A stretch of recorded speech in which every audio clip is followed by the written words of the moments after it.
જય સિયારામ. આ પૃથ્વી ઉપર અવારનવાર સમયસર ખગોળીય ઘટના બનતી રહેતી હોય છે. એ ખગોળીય ઘટના જે કોઈ આ સૃષ્ટિ ઉપર બને છે એ બધી જ અસરો આ માનવ જીવન ઉપર સતત અને સતત રહેતી હોય છે. આવનારું આ ખગ્રાસ ચંદ્રગ્રહણ તારીખ 3 માર્ચ 2026 મંગળવાર, આ જે ફાગણ સુદ પૂર્ણિમાના દિવસે બનવાવાળું જે ગ્રહણ છે અને એમાં પણ ધૂળેટીના દિવસે બનવાવાળું આ જે ગ્રહણ છે એની અસર માનવ જીવન પર કેવી પડશે, એની અસર 12 રાશિના જાતક મિત્રો ઉપર કેવી પડશે, આ ગ્રહણ કાળ દરમિયાન આપણે કેટલીક બાબતોથી સાવધાની રાખવાની છે, કેટલીક બાબતોથી સાચવવાનું છે અને આ ગ્રહણ કાળની અંદર શું કરી શકાય, એ તમામ બાબતો ઉપર આપણે વિગતવાર ચર્ચા કરવાના છીએ. સૌથી પહેલાં તો આ જે ગ્રહણ થવાનું છે એ સિંહ રાશિની અંદર આ ગ્રહણ થવાનું છે. સિંહ રાશિની અંદર થનારું આ ખગ્રાસ ચંદ્રગ્રહણ ભારત, એશિયા, ઓસ્ટ્રેલિયા, આફ્રિકા, યુરોપના દેશોમાં આ ગ્રહણ દેખાશે. એનો દોષ પણ ત્યાં લાગશે અને સંપૂર્ણપણે ત્યાં પાળવું પણ હિતાવહ છે. આ જે ગ્રહણ છે એ પૂર્વીય યુરોપ, એશિયા, એમાં પણ આપણો દેશ ભારત, ઓસ્ટ્રેલિયા, પેસિફિક, ઉત્તર અને દક્ષિણ અમેરિકાના એટલાન્ટામાં પણ આ ગ્રહણ દેખાવાનું છે. આ ગ્રહણનું ગ્રાસમાન જો જોવા જઈએ તો એ એકંદરે 1.155ની આજુબાજુ રહેવાની શક્યતાઓ પૂરેપૂરી છે. સંપૂર્ણ ગ્રહણ કાળ એ 5 કલાક 39 મિનિટનું એ રહેશે. આ ગ્રહણ જે છે એમાં પણ ચંદ્રગ્રહણ જે છે એ ચંદ્રગ્રહણની જે વિગતો છે, ચંદ્રગ્રહણ જે બી વ્યક્તિના જીવનની અંદર અસર કરતું હોય અથવા તો ચંદ્રગ્રહણની શું શું અસરો એ માનવ જીવન પર થાય છે એ આપણે પ્રત્યક્ષ રીતે જોઈ શકીએ છીએ. એનું મુખ્ય કારણ છે ચંદ્ર. ચંદ્ર એ મનનો કારક છે અને મનનો કારક હોવાથી જ્યારે પણ ગ્રહણ હશે ત્યારની જે માનસિક સ્થિતિ જે તે વ્યક્તિઓની હોય તે આપણે જાણી શકીએ છીએ. તો સૌથી પહેલાં થોડી ગ્રહણની વિગતોને સમજીએ, પછી 12 રાશિના જાતક મિત્રો ઉપર એની અસર કેવી બનવાની છે એને થોડીક ટૂંકમાં આપણે સમજવાનો પ્રયત્ન કરીએ. સમજો, સૌથી પહેલાં ભૂમંડલે ખગોળીય ચમત્કૃતિનું જે ગ્રહણ થવાનું છે 3/3/2026, એમાં ભૂમંડલે ગ્રહણનો જે સ્પર્શ છે એ બપોરે 2:14:25 થવાનું છે. ત્યારબાદ ભૂમંડલે ગ્રહણ સંમિલન જે થવાનો જે સમય છે એ 4:34:34 થવાનો છે. ત્યારબાદ ભૂમંડલે ગ્રહણ મધ્યયનો જે સમય છે એ છે 5:03:46 છે.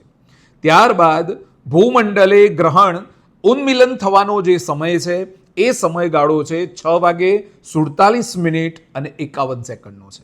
ભૂમંડલે ગ્રહણનો જે મોક્ષ છે એ 7:53:06 ગ્રહણનો મોક્ષ થશે.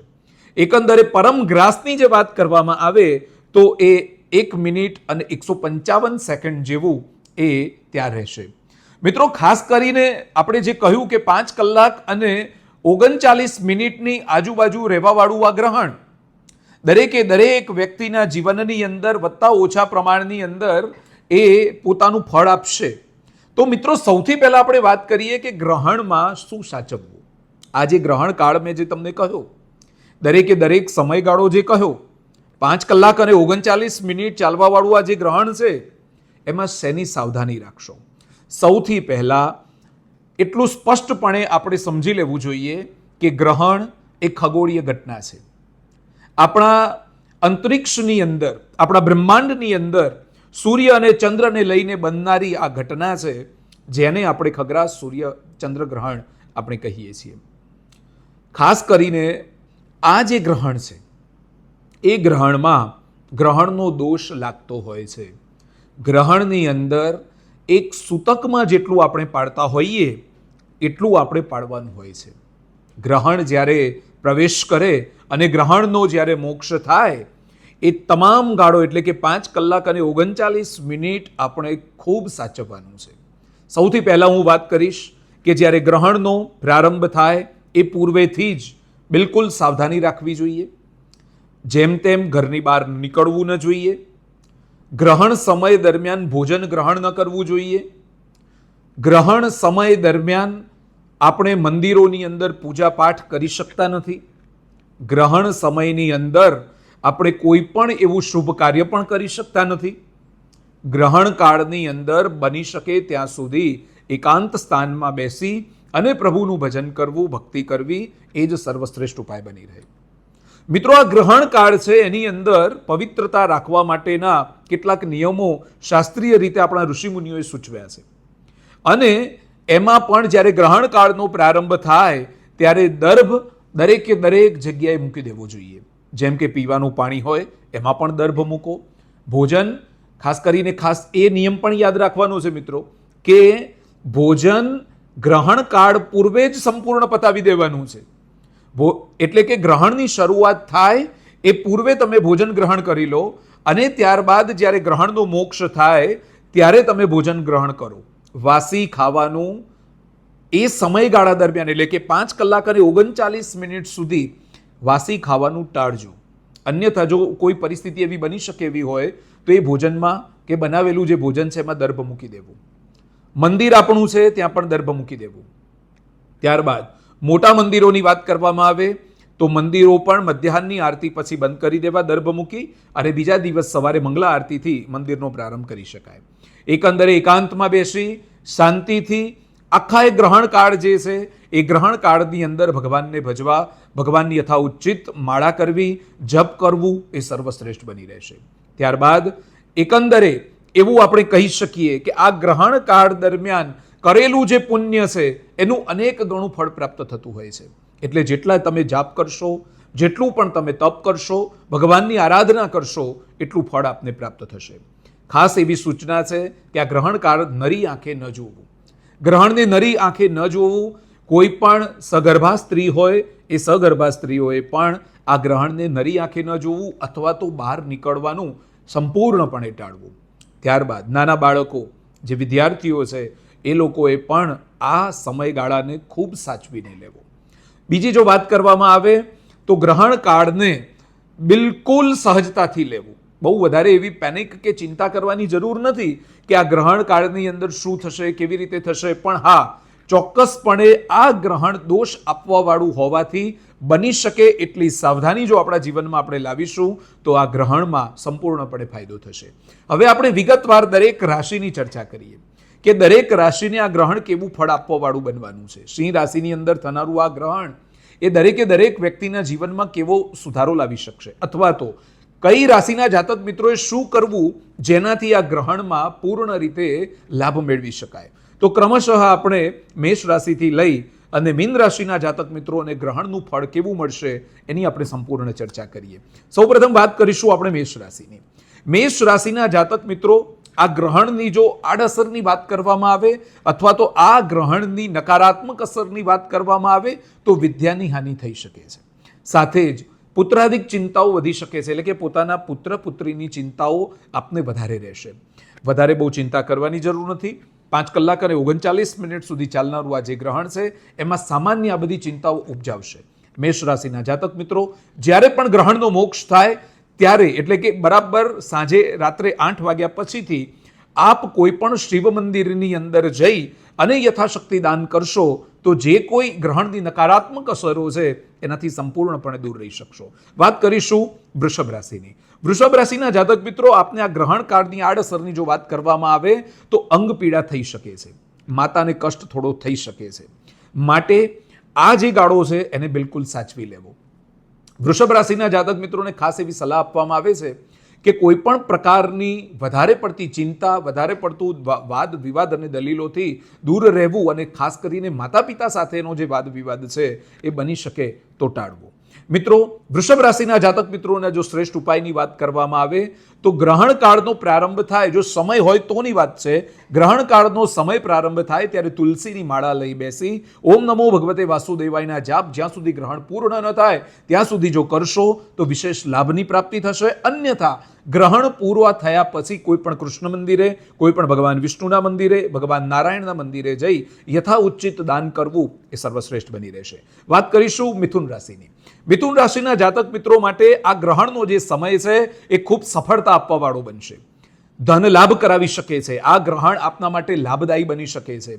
આ ગ્રહણમાં બની શકે છે કે આપના મૂંઝવાયેલા ચિંતાભર્યા કેટલાક પ્રશ્નો હોય એનું નિરાકરણ પણ આ સમય દરમિયાન આવી શકે છે. મિથુન રાશિના જાતક મિત્રો, ગ્રહણના મોક્ષ બાદ આપના કુળદેવી અથવા તો કુળદેવતાની યથા ઉચિત જાપ અને તપ કરશો તો વિશેષ લાભની પ્રાપ્તિ અવશ્ય બની રહેશે. વાત કરીશું કર્ક રાશિની. કર્ક રાશિના જાતક મિત્રોને ખાસ કરીને ધનનું નુકસાન થઈ શકે છે. નાણાકીય ચિંતાઓ ઉપજાવી શકે છે. આપનું જો જૂનું સ્વાસ્થ્ય ખરાબ હોય તો ખાસ આપને સલાહ આપવામાં આવે છે કે જો સ્વાસ્થ્ય ખરાબ હોય તો આ ગ્રહણ કાળ દરમિયાન ઘરની બહાર નીકળવું નહીં અને પોતાના કુળદેવી અથવા કુળદેવતાનું મનન અને ચિંતન સતત કર્યા કરવું. આપના જો ઉપાયની વાત કરવામાં આવે તો જ્યારે ગ્રહણ કાળ પૂર્ણ થઈ જાય ત્યારે કોઈ પણ દેવીના મંદિરે જઈ, આજુબાજુ આપના ઘરની અરસપરસ જ્યાં પણ માતાજીનું મંદિર હોય ત્યાં જઈ યથાશક્તિ પ્રસાદ અર્પણ જો કરવામાં આવશે તો કર્ક રાશિના જાતક મિત્રોને ગ્રહણની જે આડઅસર છે એમાંથી કિંચિતપણે લાભ થઈ શકશે. વાત કરીશું સિંહ રાશિની. સિંહ રાશિના જાતક મિત્રો, આપની રાશિમાં જ ગ્રહણ થવાનું છે એટલે કોઈ પણ અનિચ્છનીય ઘાત આવી શકે છે. વાહન ચલાવતી વખતે ખૂબ ધ્યાન રાખવું. કોઈ પણ કામ જ્યાં કરી રહ્યા છો ત્યાં પણ સાવધાની રાખવી. નાનો મોટો અકસ્માત ન થાય તેની ખૂબ કાળજી રાખશો. શરીરની પીડા પણ થઈ શકે છે. જૂના કોઈ હઠીલા રોગ હોય એમાં પણ આપની મૂંઝવણ અને ચિંતામાં વધારો થઈ શકે છે. સિંહ રાશિના જાતક મિત્રો, આ ગ્રહણ પૂર્ણ થાય પછી શ્રેષ્ઠમાં શ્રેષ્ઠ ઉપાય જો વાત કરીએ તો ભગવાન શિવાલયના એટલે કે શિવજીના મંદિરમાં જઈ શિવાલય ઉપર કાળા તલથી ઓમ નમઃ શિવાય મંત્રનો જાપ કરતા જો આપ અભિષેક કરશો તો આપને આ ગ્રહણની જેટલી પણ આડઅસરો છે એ આડઅસરોમાંથી મુક્તિ મળશે અને ભગવાન મહાદેવજીની કૃપા દ્રષ્ટિ આપના ઉપર જરૂરથી બની રહેશે. વાત કરીશું કન્યા રાશિની. કન્યા રાશિના જાતક મિત્રો, આ ગ્રહણની જો વાત કરવામાં આવે તો દેહ કષ્ટકારક બની શકે. દેહમાં કોઈની કોઈ એટલે કે શરીરની ચિંતા તમને ઉપજાવે, ધનની હાનિ થાય, ક્યાંક ને ક્યાંક નુકસાન થઈ શકે, પોતાના મનવાંછિત કાર્યો સંપન્ન ન થઈ શકે. એ સંદર્ભે એટલે કે ઓવરઓલ આપણે જોવા જઈએ તો આ ગ્રહણની આડઅસરો તમને મોટા ભાગે થોડીક થઈ શકે છે. તો કન્યા રાશિના જાતક મિત્રો, આ અસરોમાંથી દૂર થવા માટે જ્યારે ગ્રહણ કાળ પૂર્ણ થાય ત્યાર પછીથી સ્નાન ઇત્યાદિ કર્મ કર્યા પછી યથાશક્તિ ગરીબોમાં જો દૂધનું દાન કરશો તો સર્વશ્રેષ્ઠ ફળની પ્રાપ્તિ થશે અને ભગવાનની કૃપા દ્રષ્ટિ અવશ્ય બનશે. વાત કરીશું તુલા રાશિની. તુલા રાશિના જાતક મિત્રો, આપનું જે આ ગ્રહણ બનવાનું છે એ ગ્રહણમાં ખાસ કરીને સફળતા મળશે. ધન લાભ થઈ શકે છે. વધારે ને વધારે નકારાત્મક ઉર્જાઓમાંથી તમે બહાર નીકળી શકો છો અને ખાસ કરીને તમામ પ્રકારના મનોરથને સિદ્ધ કરવા વાળું આ ગ્રહણ બનશે. તુલા રાશિના જાતક મિત્રો, આપના કાર્યક્ષેત્રમાં, આપના ધંધામાં, આપની નોકરીમાં વિશેષ પ્રગતિ માટે આપે ગ્રહણ કાળ દરમિયાન ભગવાનની ઉપાસના કરવી. રુદ્રાક્ષની માળાથી પીળા કલરના આસન ઉપર બેસી અને જો ભગવાનના જપ તપ કર્યા કરશો, આપના ગુરુએ આપેલા મંત્રનો જપ તપ કર્યા કરશો તો આપને જે ગ્રહણની અંદર શુભત્વ મળવાનું છે એમાં બેવડો વધારો થશે અને ભગવાનની કૃપા દ્રષ્ટિ અવશ્ય બની રહેશે. વાત કરીશું વૃશ્ચિક રાશિની. વૃશ્ચિક રાશિના જાતક મિત્રો, આપને કાર્યમાં સિદ્ધિ થશે પરંતુ આપને બેવડું માપદંડ આ ગ્રહણનું બની શકે છે. કાર્યમાં સિદ્ધિ થશે પરંતુ ધંધા જે હશે એની અંદર વિઘ્નો આવી શકે. બની શકે કે નોકરી છૂટવાના યોગ પણ બની શકે. સાથે સાથે કોઈ નવા ધંધા શરૂ કરવાનો જો વિચાર કરી રહ્યા છો એમાં પણ થોડીક સાવધાની રાખવી અવશ્ય લાભદાયી બની રહેશે. સાથે જ મિત્રો, વૃશ્ચિક રાશિના જાતક મિત્રોની જો વાત કરવામાં આવે તો જ્યારે ગ્રહણ સંપન્ન થઈ જાય ત્યાર પછી ભગવાન હનુમાનજીના મંદિરે જઈ અને યથાશક્તિ હનુમાન ચાલીસાનો પાઠ કરવો આપના માટે ઉચિત રહેશે. મિત્રો, એવું બની શકે કે મંદિરે જ્યારે ગ્રહણનો મોક્ષ થાય ત્યારે મંદિર બંધ પણ હોય તો ચિંતા કરવાની જરૂર નથી. જ્યાં પણ મંદિર છે ત્યાં બહાર બેસીને અને જોપ તપ કર્યા કરશો તો પણ વિશેષ ફળની પ્રાપ્તિ અવશ્ય બની રહેશે. ત્યારબાદ વાત કરીશું ધનરાશિની. ધનરાશિના જાતક મિત્રો, આ ગ્રહણની જો અસરની વાત કરવામાં આવે તો આપનું મન અશાંત રહી શકે છે. સાથે જ અપમાનિત થવાના પણ યોગ બની શકે. પદભ્રષ્ટ થવાના યોગ બની શકે. આપની મૂંઝવણ અને મુશ્કેલી જે ચિંતા સતત અને સતત કરો છો એમાં વધારો થઈ શકે છે. એકંદરે એવું કહી શકાય કે આ ગ્રહણની જે અસરો છે એ નકારાત્મક રીતે આપની રાશિ પર અવશ્ય બની રહેશે. માટે ધન રાશિના જાતક મિત્રો, ગ્રહણના મોક્ષકાળ પછીથી ભગવાન મહાદેવજીની ઉપાસના કરવી આપના માટે લાભદાયી બની રહેશે. વાત કરીશું મકર રાશિની. મકર રાશિના જાતક મિત્રો, આપને ઘાતક રોગનો સામનો કરવો પડી શકે છે, સાથે જ મહાકષ્ટ આવી શકે છે. કોઈ પણ પ્રકારની વધારે પડતી ચિંતા, વધારે પડતું દુઃખ એનો સામનો કરવો પડે છે. તો મકર રાશિના જાતક મિત્રો, આ તમામ પ્રકારના કષ્ટના નિવૃત્તિ માટે જ્યારે પણ ગ્રહણનો મોક્ષ કાળ આવે, એટલે કે 8 વાગ્યા પછીથી શનિ ચાલીસાનો જો પાઠ કરવામાં આવે, ભગવાન શનિદેવની જો ઉપાસના કરવામાં આવે, ભગવાન શનિદેવના મંદિરે સરસવના તેલનું જો દાન કરવામાં આવે, તો મકર રાશિના જાતક મિત્રોને આ ગ્રહણની નકારાત્મક જે તે ઉર્જા છે એમાંથી મુક્તિ અવશ્ય પ્રાપ્ત થશે. વાત કરીશું કુંભ રાશિની. કુંભ રાશિના જાતક મિત્રોને ભાગીદારીથી કષ્ટ થવાનો પૂરેપૂરી સંભાવનાઓ છે. સાથે સાથે જ પોતાની સ્ત્રી એટલે કે પોતાની પત્નીને પણ કષ્ટ થવાના યોગ છે. એકંદરે એવું કહી શકાય કે પોતે શારીરિક કષ્ટનો સામનો પોતે તો કરી શકે, પરંતુ પોતાના નજીકનું વ્યક્તિ જ્યારે શારીરિક કષ્ટનો સામનો કરતું હોય ત્યારે વધારે પડતી ચિંતા સતાવતી હોય છે. માટે કુંભ રાશિના જાતક મિત્રો, જ્યારે ગ્રહણ કાળ શરૂ થાય ત્યારે જ જો ભગવાનના જપ તપનો પ્રારંભ કરી દેશો, આપ જેને ઈષ્ટદેવ માનો છો, જેનું નિત્ય સ્મરણ અને પૂજન કરો છો, એના જપ તપ કરવા આપના માટે બહુ શ્રેષ્ઠ બની રહેશે. ગ્રહણનો જ્યારે મોક્ષ થાય ત્યારે યથાશક્તિ દાન કરશો તો પણ ખૂબ ફળની પ્રાપ્તિ અવશ્ય બની રહેશે. વાત કરીશું અંતિમ મીન રાશિની. મીન રાશિના જાતક મિત્રો, આપના માટે ગ્રહણની જે અસર છે એમાં શત્રુ ઉપર આપ વિજય મેળવી શકો છો. આંશિક રીતે એવું કહી શકાય કે જે કોઈ દ્વિગા, જે કોઈ ચિંતા છે, જે કોઈ બાબતને આપ સતત અને સતત વળગેલા છો, એને પૂર્ણ કરવાના સતત પ્રયત્ન કરી રહ્યા છો, તો એમાં આપને અવશ્ય સફળતા અવશ્ય પ્રાપ્ત થાય છે. એટલે જ મીન રાશિના જાતક મિત્રો, આપના શુભત્વમાં જો વધારો કરવો હોય તો ભગવાન મહાદેવજીની ઉપાસના કરશો. મૃત્યુંજય મહાદેવ ત્રાહી મમ શરણાગતમ જન્મ મૃત્યુ જરાવ્યાધિ પીડિતમ કર્મ બંધને, એ જે શ્લોક છે એનું સતત અને સતત આખા એક ગ્રહણકાળ એટલે કે 5 કલાક 39 મિનિટ સુધી યથાશક્તિ જો એનું સ્મરણ અને ઉચ્ચારણ તમે કર્યા કરશો તો અવશ્ય મહાદેવની કૃપા દ્રષ્ટિ અવશ્ય પ્રાપ્ત થશે. આ હતી 12 રાશિના જાતક મિત્રોના જે તે ગ્રહણના ફળ કથનની વાત છે. એ મિત્રો, આપણા ભારતમાં અને ખાસ કરીને ગુજરાતમાં ગ્રહણ દેખાવાનું છે, એટલે આપણે એને હલકામાં નહીં લઈએ અને આ ગ્રહણની જે કોઈ બાબતો આપણા શાસ્ત્ર વિધાનમાં મૂકેલી છે એને પણ આપણે હલકામાં નહીં લઈએ. હા, વૈજ્ઞાનિક અને ખગોળીય ઘટના અવશ્ય છે, પરંતુ એનું શાસ્ત્રીય સંબંધ પણ છે. હજારો વર્ષ પૂર્વે ઋષિમુનિઓએ આ ગ્રહણ કાળના સટીક સમયને આપણા પંચાંગમાં મૂકેલો છે, માટે આને હંબક સમજવું નહીં. જે કોઈ ભૂદેવોએ આ ગ્રહણ વિશેની માહિતી આપી છે એને સટીકતાથી આપણા જીવનમાં જો ઉતારીશું, અથવા તો આજે કહેલી જે કોઈ બાબતો છે એ તમામને આપણા જીવનમાં જો ઉતારીશું, તો નિશ્ચિત રૂપે તલવારનો ઘા જે છે એ 100થી મટી જશે. માટે આ ગ્રહણ કાળ દરમિયાન સાવધાની રાખવી, બની શકે એટલો જપ તપ કરવો અને બની શકે એટલી ભગવાનની આરાધના કરવાથી તમામ પ્રકારની મુશ્કેલીઓ અને ગ્રહણની નકારાત્મક જે અસરો છે એનાથી મુક્તિ મળી જશે.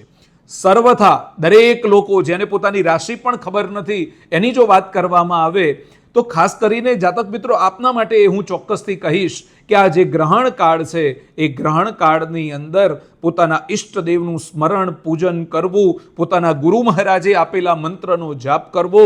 અન્યથા જો એવું કહી શકીએ કે જો ગુરુ મંત્ર આવડતો નથી, કોઈ મંત્ર બીજો આવડતો નથી, તો કૃષ્ણમ વંદે જગદગુરુમ શ્રી કૃષ્ણમ શરણમ મમા એ મંત્રનો સતત અને સતત જો જાપ કર્યા કરશો તો ભગવાનની કૃપા દ્રષ્ટિ અવશ્ય બની રહેશે, ભગવાન મહાકાલની કૃપા દ્રષ્ટિ અવશ્ય બની રહેશે અને આ ગ્રહણ કાળ દરમિયાન પોતાની રાશિની નકારાત્મક અસરોથી પણ આપ દૂર રહી શકશો. મિત્રો, આ હતી ઓવરઓલ રાશિની વાત, પરંતુ આ ઓવરઓલ રાશિ ચક્ર છે આપણા જીવનની અંદર અસર વધતા ઓછા પ્રમાણમાં કરે છે, પરંતુ તમારી જન્મ કુંડળીથી, તમારા જન્મ કુંડળીના ચંદ્ર સૂર્યની જે ગોચરની સ્થિતિ છે એ ગોચરની સ્થિતિને જોતા તમારા જન્મ સમયે જો ગ્રહણ યોગ હોય અથવા તો તમારા જન્મ સમયે ગોચરના ગ્રહો ગ્રહણ સંબંધિત બનતા હોય તો પણ તમે જે આપેલા ઉપાય છે એ ઉપાય કરશો તો આપણને ચોક્કસ પ્રમાણે આપને અચૂકથી આનો લાભ થશે અને આ ગ્રહણની અંદર વધારે નહીં પણ થોડામાં થોડો જેટલો પણ લાભ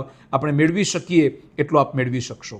મારી તો અંતઃકરણથી ભગવાન મહાકાલને પ્રાર્થના છે કે તમામ જાતક મિત્રો શુભત્વનું ફળ પ્રાપ્ત કરે, તમામ જાતક મિત્રો ગ્રહણમાં પોતાના ઈષ્ટદેવ, પોતાના કુળદેવ, પોતાની કુળદેવીને, આરાધ્ય દેવને ભજી અને ગ્રહણના નકારાત્મક ઉર્જાને દૂર કરે. પરંતુ દરેક પોતાની શક્તિ અનુસાર, પોતાની ભક્તિ અનુસાર દાન કરજો, તપ કરજો અને યથા ઉચિત જેટલું પણ થઈ શકે એટલું આ ગ્રહણકાળ દરમિયાન કરશો તો શુભત્વની પ્રાપ્તિ અવશ્ય થશે. મિત્રો, આ ગ્રહણ જેવું પૂર્ણ થાય એટલે કે 8 વાગ્યાની આસપાસ રાત્રે જ્યારે પણ પૂર્ણ થાય ત્યારે સૌ પ્રથમ સ્નાન કરી લેવું અને સ્નાન કરી અને ભોજન ગ્રહણ કરવું એ જ સર્વથા ઉચિત બની રહેશે. તો આ હતી ગ્રહણ સંબંધિત માહિતી. આ વર્ષે થનારું 3 માર્ચ 2026 મંગળવારના દિવસે ફાગણ સુદ પૂર્ણિમાના દિવસે થનારું આ જે ગ્રહણ છે એ ગ્રહણમાં ભગવાન મહાકાલ આપના સર્વે મનોરથ પરિપૂર્ણ કરે એ જ પ્રાર્થના સાથે ફરીથી નવા વિષય સાથે આપણે પાછા મળીશું. ત્યાં સુધી જય સિયારામ, જય મહાકાલ.